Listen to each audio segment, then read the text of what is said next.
ice सला sir के दसैँको मासु लिएर आउनु भयो के गरौँ ल्याएछ आज के ल्याउनु भयो दसैँको मासु सुँगुर मासु लिएको छु पुरा बलियो रहेछ बस्दै बस्छु सुँगुरको मासु बस्दै बस्छु छ हो अनि बस्तीको कुखुरा मच्छी पकाउनलाई त्यही दामी लिएको छु है एक जोडी लिएको छु अरू सुँगुर र बाछीको मात्रै पर्छ रक्सीसँग खान लागि चाहिँ ट्राउट लिएको छु ट्राउट माछा ट्राउट माछा दुईवटा रहेछ है दसैँमा यस्तो खानु यो सुँगुर मासु खानु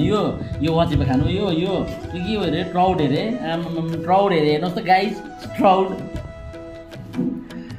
आफू त प्योर भेज पर्यो आफू त प्योर भेज पर्यो